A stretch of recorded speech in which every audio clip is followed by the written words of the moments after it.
Ini istri yang membuat hati selalu berdebar-debar. Kemana-mana istri saya harus ikut, Bu. Kenapa? Karena kalau tidak ikut ada banyak bahaya di luar sana. Saya tanya sama istri, apa yang membuat engkau takut? Aku takut kehilanganmu. Saya tanya, kenapa kamu takut kehilanganku? Karena di luar sana ada banyak wanita maling suami. Jemaah, alhamdulillah, saya saat ini berada di antara komunitas-komunitas remaja-remaja yang insya Allah diridhoi Allah. Ada syarat menjadi pemuda yang ingin dicintai Allah. Sekarang sejujur saya bertanya kepada adik-adik, apakah adik-adik siap menjadi pemuda-pemuda yang dicintai Allah? Apakah adik-adik siap menjadi generasi Rabbaniyah, generasi Qur'ani, generasi yang akan mendapat hidayah dari Allah? Amalkan Quran surah Al-Kahfi ayat 13. Quran surah Al-Kahfi ayat 13. Kalau di Al-Quran surah Al-Kahfi duduk di surat nomor 18. Allah Subhanahu wa ta'ala berfirman, Nahnu nakussu 'alaika naba'ahum bil haqq innahum fityatun amanu bi rabbihim wa zidnahum huda. Kami ceritakan tentang pemuda-pemuda yang beriman. Kami ceritakan tentang pemuda-pemuda yang hebat. Kami ceritakan tentang pemuda-pemuda yang dimuliakan Allah. Kami ceritakan tentang ciri-ciri pemuda Qur'aniyah, Rabbaniyah, dan mereka adalah innahum fityatun amanu. Dalam bahasa Arab, pemuda tunggalnya adalah fatan, jamaknya fityatun. Innahum fityatun, mereka adalah pemuda-pemuda amanu yang beriman kepada Allah. Jadi syarat mutlak generasi yang Rabbani dan Qur'ani adalah anak-anak muda yang beriman kepada Allah. Dan dilanjutkan dengan Allah pernyataannya, wazidnahum huda. Tahukah Anda, anak-anak yang beriman Allah akan bimbing dalam hidayah dan petunjuk. Anak-anak yang beriman Allah akan jaga dari perbuatan-perbuatan maksiat dan dosa. Anak-anak yang beriman akan senantiasa Allah jaga dalam kesuksesan dunia akhirat.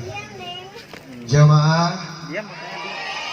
dalam kutipan English ada satu kata-kata bijak, the real success is determined by two factors. Sukses seseorang ditentukan karena dua faktor. The first is faith and the second is action. Yang pertama is faith. What is the meaning faith? Iman. Yang kedua action. What is the meaning action? Amal soleh. Hal ini dijelaskan Allah dalam Quran surah An-Nahl surat 16 di ayat yang terakhir. Innallaha ma'al ladzina taqaw wal ladzina hum muhsinun. Allah akan bersama orang-orang yang bertakwa dan bersama orang-orang yang berbuat baik. Selama iman menancap di hati kita, selama perbuatan amal soleh menjadi bagian dari hidup kita, maka insya Allah Allah akan selalu bersama kita. Oleh karenanya, mari para dewan guru, mari para orang tua, didik anak kita. Pendidikan utama adalah mengenal Allah secara benar. Betul? Ustaz, kenapa pendidikan utama mengenal Allah secara benar? Kalau sekolah hanya berorientasi pada angka, kalau sekolah hanya berorientasi kepada knowledge, kalau sekolah hanya berorientasi kepada pengetahuan umum, maka kita akan mencetak orang yang pintar tetapi tidak berakhlak. Kita akan mencetak generasi yang smart tetapi amoral. Karena negeri ini, Pak, tidak kekurangan orang pintar. Bangsa ini tidak kekurangan orang pintar, bangsa ini semua rata-rata yang duduk sebagai kepala-kepala pemerintahan, mereka cum laude dari sekolah-sekolah luar negeri. Tetapi setelah menjabat, bagaimana perilakunya menggarong dan korupsi uang negara dan uang rakyat. Ini namanya najis tralala. Jamaah, bukankah negeri ini banyak orang pintar, Pak? Bukankah bangsa ini banyak stok orang pintar? Tetapi kalau ditanya, apakah negeri ini stok orang berakhlak banyak? Tidak. Seandainya pemimpin negeri berakhlak, maka tidak akan mungkin menggarong hak yang bukan haknya. Seandainya pemimpin negara itu beriman, maka tidak mungkin akan melakukan pencurian uang negara. Kalau mereka beriman, maka semua akan berjalan sesuai dengan fitrah. Karena apa? Semua dipertanggungjawabkan kepada Allah. Maka Anda, para suami, Anda, para istri, dan Anda, para dewan guru, serta saya punya tanggung jawab yang utama. Bagaimana mendidik anak agar bisa mengenal Allah secara utuh. Mari kita lihat Quran surah Luqman. Di dalam Al-Quran, Luqman duduk di surat nomor 31 di ayat yang ke-13. Wa id qala Luqmanu li banihi wa huwa ya'iduhu ya bunayya la tusyrik billah inna syirka ladulmun adzim. Anda tahu Luqman? Kenapa di Al-Quran ada surat Luqman, Ibu? Luqman itu bukan nabi, Luqman itu bukan rasul. Tapi kenapa Allah mencintai Luqman? Padahal Luqman ini bukan rasul, tapi namanya diabadikan sebagai nama terkuat dalam Al-Quran nomor 31. Luqman ini fisiknya nggak ganteng, kulitnya hitam, rambutnya keriting, lebih hitam daripada gue. Tetapi Luqman ini dipuja dan dipuji oleh Allah dalam Quran surah Luqman 12. Walaqad atayna Luqmanal hikmata an yashkur lillah. Tahukah Anda, Luqman itu punya hikmah yang dicintai Allah. Apa hikmahnya? Pandai bersyukur. Dan yang kedua, Luqman berhasil mendidik anaknya. Luqman berhasil mendidik putra-putrinya. Luqman berhasil menjadikan anaknya hebat dengan pesan, ya bunayya, wahai anakku sayang, la tusyrik billah, jangan pernah mempersekutukan Allah. Maka pesan Luqman kepada anaknya, agar dia tidak mempersekutukan Allah. Makanya saya kagum dengan Pak Suheri. Ini sekolah pembangunan yang tidak berbasis Islam, tetapi kontennya adalah konten Islam, betul? Mau masuk sudah baca Al-Quran. Ini kan berkah, Ibu. Mau masuk mau baca Al-Quran. Kata Nabi, minimal Anda baca Quran 10 ayat tiap hari sebelum tidur. Minimal. Jangan sampai satu hari gak baca Quran. Minimal 10 ayat setiap hari sebelum tidur. Nah, ini mau masuk sekolah sudah baca Quran. Apa fungsi Quran? Anda buka Quran surah Al-Isra ayat 82. Wa nunazzilu minal Qur'ani ma huwa shifaa'un wa rahmatul lil mu'minin wa la yazidud dhalimina illa khasara. Tahukah Anda, Quran itu turun sebagai obat, Quran itu turun sebagai rahmat. Maka institusi, negara, keluarga, masyarakat yang di dalamnya mengamalkan nilai Al-Quran, maka insya Allah akan berkah fid dunya wal akhirah. Makanya saya bangga sekolah ini dibuka dengan membaca Al-Quran. Yang kedua, ada sholat duha. Kenapa sekolah melakukan ini, Pak? Orientasinya agar selalu berpikir kepada Allah. Ya ayyuhalladzina amanu dzikrullah dzikran katsira wasabbihu bukratan wa asila. Perbanyaklah berpikir kepada Allah dengan zikir yang sebanyak-banyaknya pagi, siang, sore, dan malam. Jadi kalau putra dan putri kita berorientasi kepada Allah dan agama, maka insya Allah hidup kita akan bahagia fid dunya wal akhirah. Maka kita berdoa, mudah-mudahan yang sekolah di sini punya 10 dasar prinsip sifat seorang muslim. Dalam bahasa Arabnya disebut Asyra Muwaffafat, 10 ciri-ciri dari karakter seorang muslim. Adik-adik, saya doakan kalian memiliki 10 karakter dari seorang muslim ya. Ini materi maulid kali ini. Rasulullah titipkan agar Anda dan saya, generasi muda kita, memiliki asyraf 10 muwassafat, 10 karakter sifat yang dicintai Allah, 10 sifat orang yang disayangi Allah, 10 karakter yang akan mengundang ridho Allah. Apa saja karakternya? Mari kita bahas satu-satu sebelum Anda, saya dan pulang ke rumah kita masing-masing. Jamaah, oh jamaah, alhamdulillah. Semoga adik-adik bisa mencatat 10-nya. Yang hafal 10 dapat hadiah dari gue. Mau aja apa mau banget? Mau banget. Siapa yang mencatat 10 sifat ini, apalagi 5 saja dihafal tanpa lihat buku, dapat hadiah dari gue. Ibu boleh.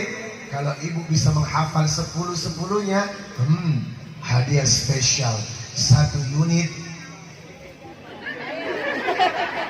Hadiah spesial 1 unit expander warna putih dengan DP bayar sendiri. Coba adik, saya nggak bohong. Kalau kalian hafal, hadiah spesial sudah saya siapkan. Ibu kalau hafal dan bapak hafal 10 karakter seorang muslim ini, panitia sudah menyediakan 1 tiket menuju surga. Mati dong. 1 tiket menuju surga, mati dong. Jamaah, ciri muslim yang pertama yang diridhoi Allah, Rasulullah menjelaskan dengan prinsip salimul akidah. Anak-anak dan orang-orang yang punya akidah yang lurus, karena pondasi umat ditentukan oleh tiang. Coba adik lihat, ini adalah tiang pondasi. Perhatikan, kalau tiang ini saya robohkan dua-duanya, maka apa yang terjadi? Stage ini akan roboh. Karena apa? Pondasi keimanan seseorang ditentukan akidah, maka akidahlah yang harus lurus. Inilah kenapa disebut salimul akidah, akidah yang benar. Coba adik saya mau tanya, siapa yang menciptakan dunia dan isinya? Siapa yang menerbitkan matahari dari timur? Lalu siapa yang menenggelamkan di sebelah barat? Siapa yang memberikan jodoh kepada kita? Siapa yang memberikan rezeki kepada kita? Semua yakin itu Allah. Lalu kenapa masih banyak orang minta kepada selain Allah? Adik percaya pada ramalan bintang? Adik ada yang percaya sama zodiak? Taurus, Capricorn, Libra, Leo, zodiaknya? Ada yang percaya sama sio babi, sio ular, sio kucing? Betapa banyak orang yang tidak lurus akidahnya, Bapak Ibu. Dan kita pun terkadang menjadi orang tua, terkadang tidak yakin kepada Allah, hingga terkadang kita luar biasa. Dari SMA ini sudah kebablasan. Di Jakarta, anak SMP saja pacaran, manggil pacarnya di serbutan mama papa.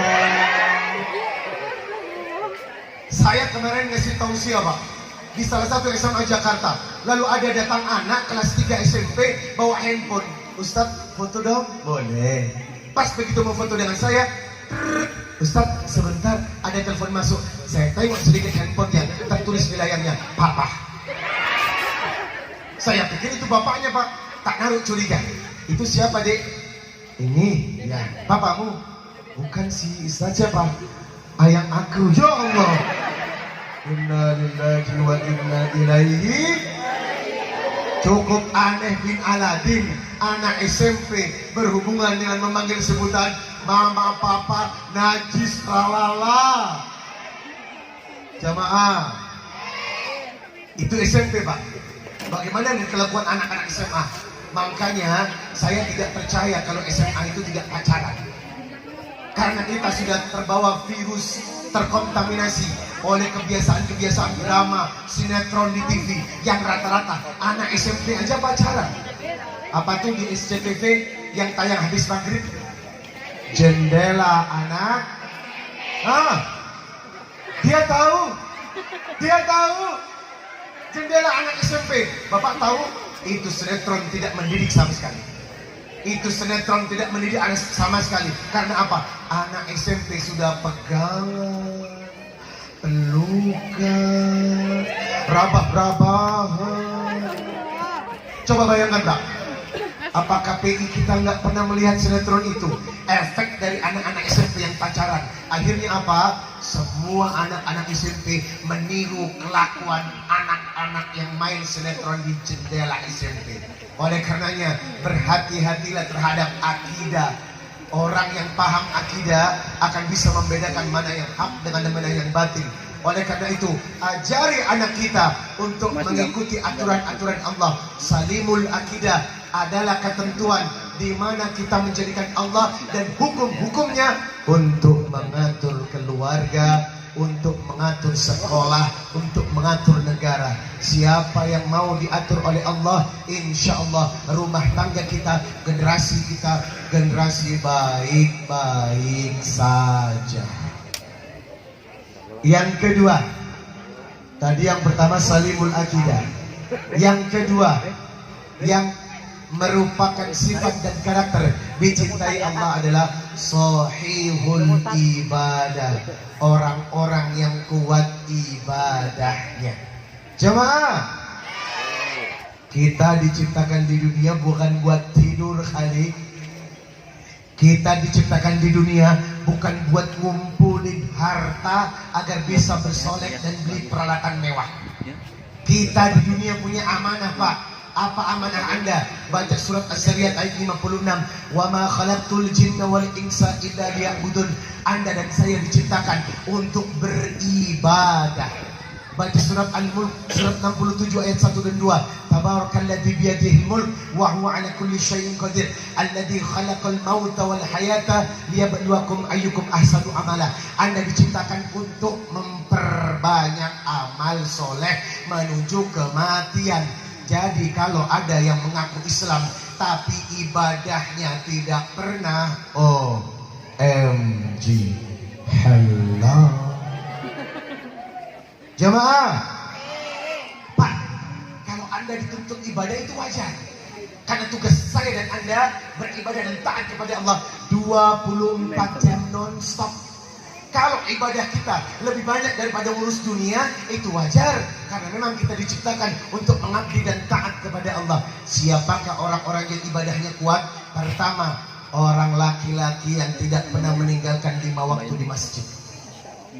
Mohon maaf, kalau Anda laki-laki tak 5 waktu berjamaah di masjid, Anda tergolong anal munafikin. Ngaku orang Islam tapi munafik. Buat apa bangun masjid tapi bapak nggak mau sholat di masjid? Maka tuntutan kepada laki-laki, mari kita biasakan 5 waktu di masjid. Dan untuk para wanita, inna sholata kanat 'alal mu'minina kitaban mawquta. Tolong tepat waktu. Dewan guru kalau ngasih pelajaran kepada murid, jangan berbenturan dengan waktu sholat. Allahu Akbar, Allahu Akbar. Adik, siapa yang diutamakan? Panggilan adzan apa guru matematika? Hah? Serius loh. Hayya 'alas shalah. Pas ketika pelajaran bahasa Inggris, tiba waktu sholat duhur. Kira-kira kita sholat duhur dulu apa langsung nulisin pelajaran sampai setengah 2? Kalau dewan guru membentur waktu sholat, berarti Anda mengajarkan ketidakdisiplinan anak-anak tentang sholat. Oleh karenanya dewan guru bikin waktu duhur tepat waktu agar tidak berbentur dengan waktu sholat. Karena apa? Inna sholata kanat 'alal mu'minina kitaban mawquta. Ada kalimat mawqut. Jangan ajarkan anak-anak kita terbiasa lelek dari sholatnya. Kadang ibu guru juga begitu. Sholat duhur jam 12 dikerjakan jam setengah 2, jam 2.15, jam 2.30, alasannya sibuk mengajar. Innalillahi wa inna ilaihi rajiun. Oleh karenanya, biasakan sholat tepat waktu agar hidup kita berkah. Dan yang ketiga, iringi dengan sholat tahajud. Jangan tinggalkan sholat tahajud. Afdhalus sholati ba'dal faridah sholatul lail. Tahukah anda, sholat yang wajib setelah 5 waktu adalah sholat tahajud? Dan tahukah anda, jam berapakah Allah turun ke langit dunia, Bu? Ibu tahu nggak? Rahasia Allah turun ke langit dunia. Setiap malam, Pak, Allah turun ke langit dunia. Saat posisi kita paling dekat kepada Allah, Allah berada di langit dunia. Dalam sebuah hadis, Rasulullah menjelaskan, yanzilu Rabbuna tabaraka wa ta'ala. Allah tabaraka wa ta'ala turun kullu setiap lailati ila sama'i dunia, setiap malam ke langit dunia. Hina yabqa thuluthil lailil akhir, dan Allah turun ke langit dunia di sepertiga malam terakhir. Jam berapakah Allah turun ke langit dunia? Antara 3 menjelang subuh. Lalu Allah berkata, ya kun, dan Allah berjanji, may yad'uni fa astajib lahu. Siapa yang berdoa kepadaku di saat manusia sedang tidur, aku kabulkan permintaannya. May yas'aluni fa utiyahu. Siapa yang mohon pertolongan kepadaku, aku kasih jalan keluarnya. May yastaghfiruni fa ughfir lahu. Siapa yang mohon istighfar, ampunan kepadaku, aku ampuni dosanya. Pertanyaannya, apakah Anda selalu bangun di saat jam-jam Allah turun ke langit dunia? Dan apakah tahajud sudah menjadi istiqomah untuk kebiasaan keluarga Anda? Kalau tidak, berarti kita masih bermain-main untuk mencintai Rasulullah. Jamaah, Allah ini kurang baik apa sih, Bu? Allah turun ke langit dunia loh untuk melihat kita, tapi kita yang tidak konsisten sholat tahajud. Sampai Bapak Ibu, waqalat Aisyah berkata, yaqumu minal laili hatta tatafattaru qadamahu. Kalau Nabi sudah bangun malam, Pak, tumitnya bengkak. Kalau Nabi sholat tahajud, kakinya bengkak. Kenapa? Karena Nabi ingin menjadi hamba yang bersyukur. Sekarang pertanyaannya, apakah sholat tahajud Anda sudah menjadi rutin? Kalau memang rutin, berarti kita tergolong umat Rasul yang betul-betul mencintai Rasul. Tetapi kalau belum, kita termasuk umat KTP. Islamnya doang bagus, kelakuannya najis tralala. Hadirin yang dimuliakan Allah, tolong jaga waktu-waktu sholat. Tadi sudah bagus, Pak Soheri bilang ada waktu sholat duha. Pertahankan minimal duha 2 rakaat. Tetapi kalau ada pertanyaan, berapakah sifat sholat duha Nabi? 4. Nabi minimal sholat duha 4. Berapakah paling banyak sholat Nabi duhanya? 8. Jadi kalau sempurnanya sholat duha adalah 8. Lalu berapa rakaat sholat tahajud Nabi? 11. 8 tahajud, 3 witir. Itu rutin setiap malam. Maka kata Nabi, man ahabba, siapa yang ingin dicintai Allah, tetaplah beribadah, adwamuha wa inkol, walaupun sedikit, yang penting istiqomah. Maka saya titipkan kepada adik-adik, kalau sudah sholat duha, tambah sholat tahajud 11 rakaat, sholat tepat waktu. Dan insya Allah ditambah sholat sunnah rawatib 2 rakaat sebelum subuh, 4 rakaat sebelum duhur, 4 rakaat setelah duhur, 2 rakaat setelah maghrib, 2 rakaat setelah isya. Siapa yang mengerjakan ini, maka insya Allah inilah yang disebut karakter sahihul ibadah, anak-anak muda dan orang tua yang gemar beribadah.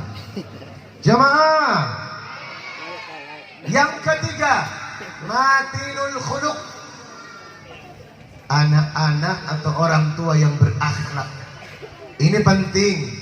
Zaman sekarang akhlak sudah berbeda. Anak-anak ini jarang memperhatikan akhlaknya. Adik-adik yang saya cintai, akhlak perempuan itu apa? Aurat. Aurat kalian dari mana? Dari rambut sampai ke kaki.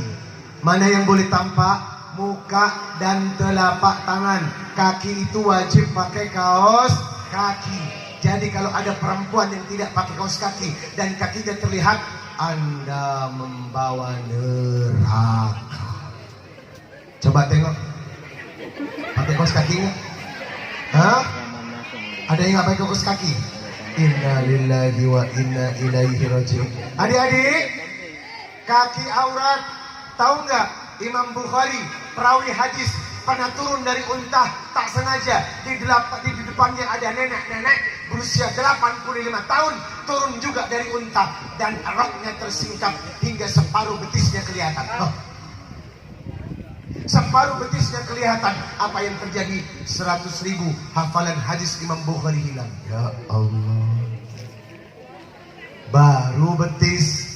Lalu bagaimana anak-anak kita yang nonton atraksi pemilihan Miss Universe? Paha di mana-mana. Betul? Gunung kembar bergoyang-goyang. Lalu bagaimana aurat bapak-bapak menatap perempuan-perempuan yang nggak pakai baju? Hilang hafalan Qur'annya. Lah baru separuh betis saja hilang, Pak. Apalagi kita melihat aurat. Makanya adik-adik tolong jaga tontonan. Pilih tontonan yang menuntun. Karena banyak tayangan-tayangan yang mengumbar aurat. Apalagi bagi kalian yang hobi buka Instagram. Di Instagram itu gampang sekali. Ada cowok yang perutnya six-pack. Ya Allah. Apalagi cowok-cowok drakor, drama-drama Korea. Jagalah mata. Perempuan itu punya mata, betul? Kalau mandang laki-laki yang bukan mahram, mata kita harus ngapain? Astagfirullah. Astagfirullahaladzim. Astagfirullah. Begini.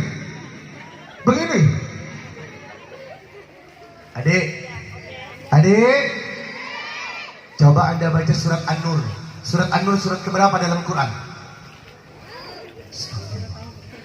Hei! Surat An-Nur surat keberapa dalam Al-Quran? Surat 24. Coba buka surat An-Nur ayat 30. Wa kullil mu'minina yaghuddu min absarihim wa yahfadhu furujahum. Katakan kepada laki-laki, jaga pandangan matanya. Wa kullil mu'minati yaghudduna min absarihinna. Katakan kepada perempuan, jaga pandangannya. Berarti yang melihat cowok bukan mahram itu DOSA alias dosa. Hati-hati buka Instagram ya. Pas melihat cowok nggak pakai baju, astagfirullahaladzim, astagfirullah. Jamaah, Ustadz, apakah yang sudah beristri juga boleh nonton gambar-gambar yang demikian? Haram. Bapak juga ngelihat perempuan pakai bikini, Pak. Ya Allah, astagfirullahaladzim. Oleh karenanya, kewajiban menjaga pandangan semua orang. Apa akibat orang yang tidak menjaga pandangan? Akhirnya banyak perbuatan zina dan perselingkuhan. Karena rata-rata panahnya setan itu dari mata. Kenapa panahnya setan dari mata? Setan mempengaruhi pandangan orang untuk berbuat dosa. Oleh karenanya jagalah pandangan, tundukkan pandangan, lihatlah hak-hak yang memang boleh lihat. Ustadz, apa hukumnya murid melihat guru ganteng? Jemaah, apa hukumnya ibu-ibu pengajian kalau melihat ustadz ganteng? Apa, Pak? Jangan cemburu, Pak. Hukum seorang istri melihat guru yang ganteng boleh, karena saya ngajar. Yang tidak boleh kalau ada ekspresi nafsu yang membara. Contohnya, itu tak boleh. Adik-adik, ingat, jaga pandangan mata, bagian daripada akhlak. Yang keempat, qawiyul jismi. Karakter seorang muslim harus punya badan yang kuat, badan yang sehat. Jangan males berolahraga. Zulaika saja, putri saya, sudah belajar memanah dan berkuda. Karena Rasulullah mengajarkan, berkudahlah, memanahlah dan berenanglah. Ajarkan anak-anakmu memanah, berkuda dan berenang. Kalau bisa adik-adik, ikuti olahraga ala Rasulullah. Cari tempat berkuda, cari tempat memanah dan latihan renang. Karena inilah olahraga sunnah yang dilakukan oleh Rasulullah. Sebab apa kata Nabi? Innal mu'minuna al-qawi khairan wa ahabba ila Allah minal mu'minina ad-dha'if. Mukmin yang kuat lebih Allah cintai daripada mukmin yang lemah. Wa fi kulli khairah, walaupun dalam setiap keadaan punya kebaikan. Ingat, rajin olahraga bagian dari sifat karakter seorang muslim. Saya aja di rumah ibu sama istri membangun private gym. Agar apa? Kita nggak perlu keluar ke gymnya, tapi di rumah. Di rumah juga kita bikin private salon. Jadi istri kalau mau potong rambut nggak perlu takut buka aurat. Kita undang capster perempuan datang ke rumah untuk melakukan perawatan di rumah. Jadi semua dilakukan di rumah untuk menjaga agar kita terhindar dari fitnah dan macam-macam. Yang kelima, jemaah. Sudah 5. Siapa yang hafal kelima ini boleh maju ke depan. Nah, ada hadiah dari Ustaz Riza buat kamu. Ya. Yang kelima, muthafaqal fikri, to be smart people. Jadi anak yang pintar. Tadi saya bangga tuh, MC-nya bilingual. Yang satu English, yang satu Indonesia. Harusnya 3 lagi, Arab, English, Indonesia. Karena apa? 3 bahasa ini dibutuhkan oleh kita. Hi everybody. How are you all? How are you? Good morning. How are you everybody? Yang jantan dong jawabnya. Hai. Kalau saya manggil hai, kalian jawab hello. Hai. Hello. Hai hai. Hello hello. Hai hai hai hai. Hello hello hello hello. Ah, tuh kan bisa kan? Coba sekarang. Hai. How are you? Good. How do you do?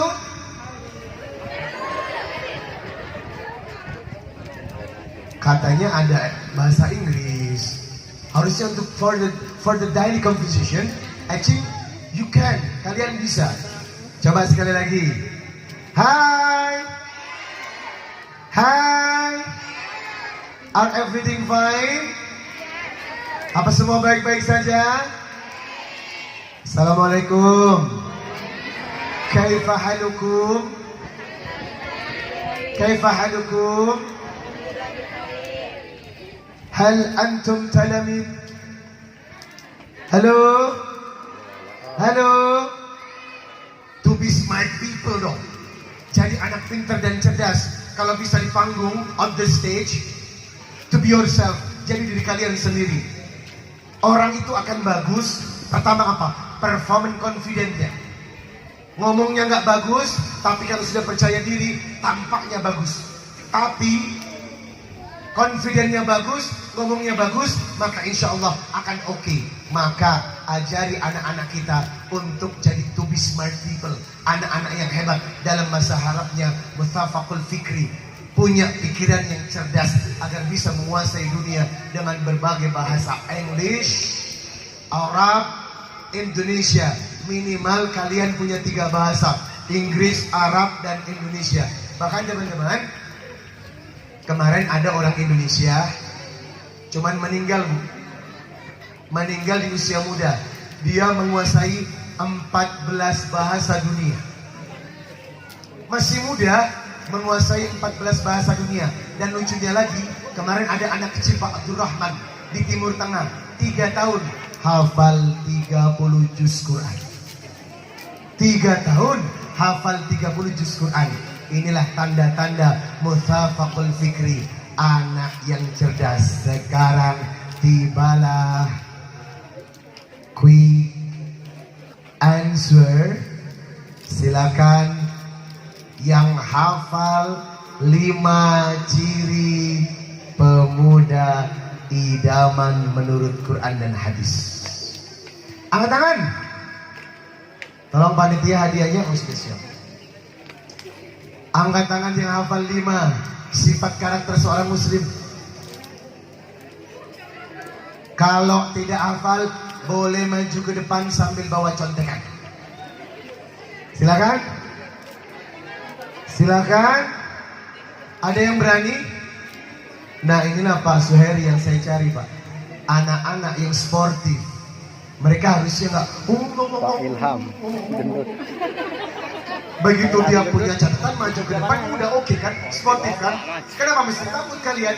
Siapa yang berani menjadi pemuda untuk maju ke atas panggung menjelaskan 5 karakter pemuda yang dicintai? Cepat, cepat. Saya hitung sampai 5. 1. Alhamdulillah. Allahu Akbar. Kasih bentuk tangan dong. Saya sudah kasih 5 rumus. Iya, dengan siapa namanya? Siapa? Mary. Kamu kelas berapa? Kelas 1 SMA. Oke, are you ready to answer? Oke. Ada 5 karakter seorang muslim, apalagi karakter seorang pemuda yang dicintai Allah. Sebutkan satu persatu. Yuk. Pertama, Akikah. aku Akika. Akidah. Akidah. Akika itu potong rambut. Yang pertama apa? Akidah. Nah, yang kedua, Solihul ibadah. yang ketiga, Mati Mana minum saya ini mas? yang keempat, Holmul ismi. kau you jismi ya. Yang kelima, Mutafakoh bi. mutafaqal fikri. Ini catatanmu atau catatan orang? Catatan guru. Innalillahi wa inna ilaihi raji'un. Ini catatan guru, bukan catatan kamu.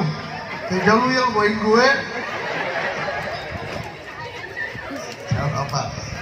Kita hargai keberaniannya walau tak jujur. Tapi akhirnya jujur juga. Oke Mary, this is gift for you. Ini Al-Quran dari komunitas Yayasan Kampung Zikir Madani. Mudah-mudahan berkah. Ya, oke. Lebih bersemangat loh. Ya. Ya. Silakan kembali ke tempat. Kembali ke alamnya ya. Jamaah.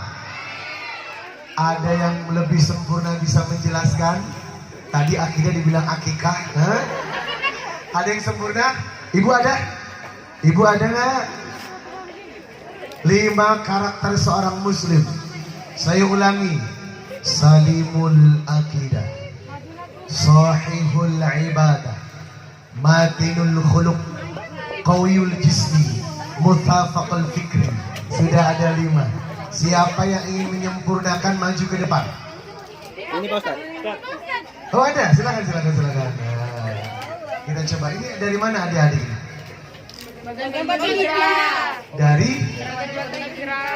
Dari komunitas ya? Oh, dari Bagan Batu Hijrah ya? Oke. Sekaligus alumni ya, baik. Sudah mencatat tadi 5? Inilah yang disebut sebenarnya asyarah muwassafat, 10 karakter seorang muslim, tapi aku baru kasih 5-nya. Sebutkan 5 dari kepribadian orang yang diridhoi Allah. Yang pertama. Yang pertama itu ada solihul akidah atau Bukan solihul, salimul akidah atau akidah yang benar. Yang kedua ada sahihul ibadah, orang-orang yang kuat ibadahnya, yang gemar ibadah dan rajin beribadah. Masya Allah. Yang ketiga ada matinul khulq atau orang-orang yang berakhlak. mantap. Yang keempat ada qaulul jismi atau orang-orang yang sehat jasmaninya. mantap. Yang kelima Mutafaqul fikri, yaitu generasi yang pintar dan cerdas. wow, it's perfect. Mantap. Masih sendiri? Butuh pasangan? Oh yeah, of course. Pasangan for the married. Are you ready guys? Maybe not right here. Maybe not right here, I swear. Oke. Ya, alumni sekolah sini. Nah gini dong adik-adik, kakak alumni dong. Confidence, be yourself, and then maju ke depan dengan percaya diri. Oke? Oke, what is your name? Nur Hafifah, you can call me Pipa. Okay, Pipa. Thank you for your answer.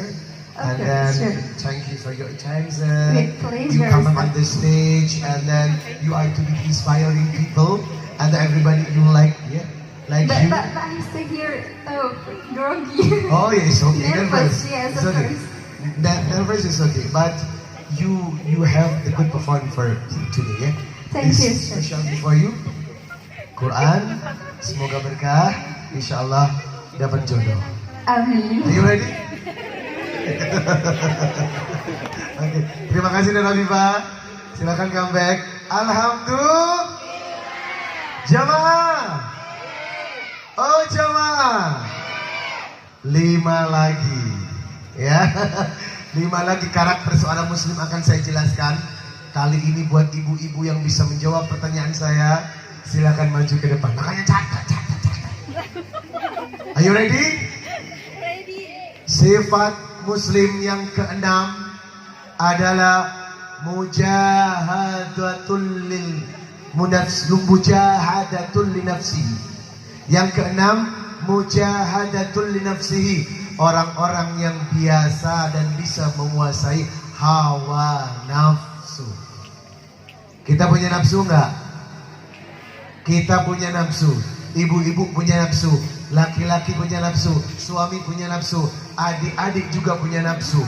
Makanya tolong hawa nafsu itu dikekang. Apa saja hawa nafsu? Hasrat untuk mencintai lawan jenis. Adik-adik, say no to pacaran. Katakan tidak pada pacaran, oke? Ayo bilang.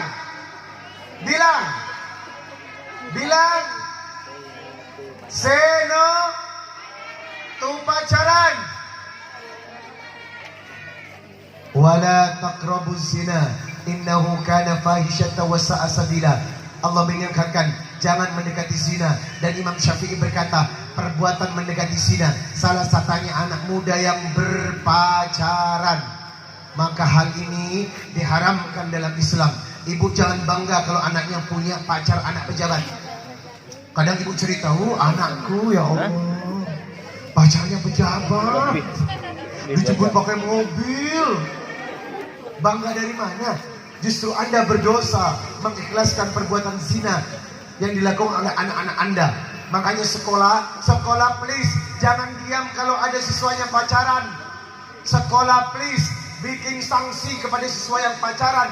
Karena kalau sekolah diam melihat siswa yang pacaran, berarti sekolah melegalkan perbuatan zina. Jemaah, adik, istri saya nggak ada. Kalau istri saya ada, dia bisa menjadi saksi. Apakah Riza Muhammad pacaran? Saya ta'aruf. Pandangan pertama awal aku berjumpa. Di mana? Sinetron pesantren rock and roll. Karena saya nggak pernah pacaran seumur hidup, tapi yang naksir banyak. Tapi saya katakan tidak. Karena apa? Sekali saya kasih kesempatan buat perempuan dekati saya, berarti sekali lagi saya memberi kesempatan jiwa saya untuk berbuat zina. Betul? Makanya saya nggak mau. Padahal pengen. Siapa yang nggak pengen? Punya cewek cantik. Cuman saya tahan ya Rob. Kuatkan aku ya Rob. Sebagaimana kau lindungi Nabi Yusuf dari jeratan nafsunya Zulaikha ya Rob.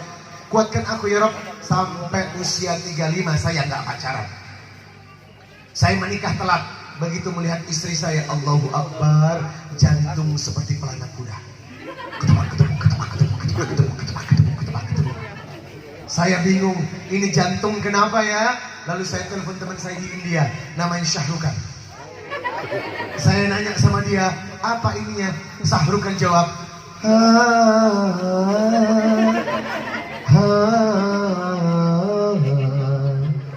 kuch hota hai. Oh, something happen. Ternyata itulah pandangan pertama melihat istri saya. Tapi karena saya nggak mau pacaran, saya diam dan saya berdoa, ya Rob, biarkan cintaku diam. Jangan biarkan nafsuku merajalela hingga merusak cintaku padamu ya Rob. Memang aku cinta dia, tapi aku lebih mencintaimu dan syariatmu. Kalau memang dia milikku, biarkan hatinya terpaut dengan hatiku. Dan ibu tahu bu, doa saya dikabulkan. Ternyata dia juga suka sama gue. Akhirnya kita ta'aruf dan menikah tanpa pacaran. Dan setelah menikah, tahu adik-adik, saya merasakan nikmatnya pacaran setelah menikah. Kemana-mana gandengan, tidur gandengan. Biar kata orang lebay, terserah lo mau ngomong gue lebay. Yang penting this is mine, ini gue. Karena gue belum pernah pacaran. Sekarang menikmati asmara yang begitu dahsyat. Dan pernikahan saya baru 7 tahun, dikaruniai produksi 2 anak perempuan. Mudah-mudahan sepulang dari sini istri saya hamil kembali ya. Coba jaga hawa nafsu, insya Allah Allah menjaga tabiat kita. Yang ke-7, harisun ala waktihi, gunakan waktu sebaik-baiknya demi masa. Wal ashr, Allah banyak bersumpah demi waktu. Wadduha wal laili idza saja, karena banyak orang yang membuang waktunya selama hidup hingga ketika telah mati dia menyesal tidak menggunakan waktunya taat kepada Allah. Harisun ala waktihi, maka orang yang hebat, orang yang menggunakan waktunya untuk Allah Subhanahu wa taala. Yang ke-8, munadhaman fi su'unihi. Yang ke-8, munadhaman fi su'unihi, well organized. Orang yang bisa membagi waktunya. Kapan bermain, kapan baca Quran, kapan buka handphone, kapan main Instagram, kapan belajar kelompok, kapan tidur, kapan sholat tahajud. Itu namanya munadhaman fi su'unihi, well organized. Maka orang yang hebat, orang yang bisa mengorganize dirinya tentang waktu-waktu yang dia gunakan. Yang ke-9, qadirun 'alal kasbi, mandiri, tidak bergantung kepada siapapun. Kita harus mandiri hingga kita punya kekuatan yang dihargai oleh orang lain. Yang terakhir, nafi'un li ghairihi, bermanfaat untuk siapapun. Sebab khairun nas anfa'uhum linnas, yang paling baik adalah orang yang banyak memberikan manfaat untuk orang lain. Inilah 10 dari muwasafat. Sekarang pertanyaannya, siapakah yang hafal 10 karakter dapat hadiah? Ustadz, boleh baca buku? Boleh. Ibu berani maju? 10 karakter yang maju dapat hadiah dari saya? Ada yang maju, Masya Allah. Dengan siapa? Dengan email. Rumel, kamu masih sekolah? Kelas 6, berarti oh, SMA kelas 3, kelas 6 ya.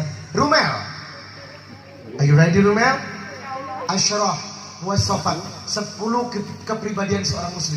Tolong dihafalkan agar kita bisa mengunjam di dalam hati dan kita praktekkan. Ayo, yang pertama, Salimul aqidah. Sahih. Yang kedua, Sahihul ibadah. Masya Allah. Yang ketiga, Matinul khuluq. yang keempat, Qawiyul jism. yang kelima, Mustaqaqul fikr. Masya Allah. Yang keenam, Waliyul aql. Masya Allah. Yang ketujuh, Munazzamun fi syu'unihi. yang kedelapan, Harisnul ala wakti. ala waqtihi. Yang 9, Nabiul ghairihi. yang ke-10, Jahidun li nafsi. qadirun alal kasbilum ya. Alhamdulillah. Tepuk tangan dong. Rumel tadi ya, Rumel ya. Kamu dapat Quran ya dari abang-abang ganteng sebelah sini. Kan, say thanks to them. Say thanks to them. Bilang terima kasih sama mereka. Abang makasih. Syukran, Bang. Syukur, jawab dong. Allah, Nabi Rumel, terima kasih. Kamu telah mewakili ibu-ibu menjawab 10 sifat karakter seorang muslim. Alhamdulillah, ya sama-sama. Jamaah, selesai sudah tugas saya hari ini dalam rangka maulid mendidik 10 sifat tabiat Nabi. Jadi apa yang saya sampaikan tadi itulah 10 sifat Rasulullah Sallallahu Alaihi Wasallam. Siapa yang menjalankan 10 sifat itu, maka insya Allah dialah pencinta Rasulullah sesungguhnya. Alhamdulillah. Baik, saatnya saya serahkan kepada Ustadz Hariri. Kami on the stage please untuk menjelaskan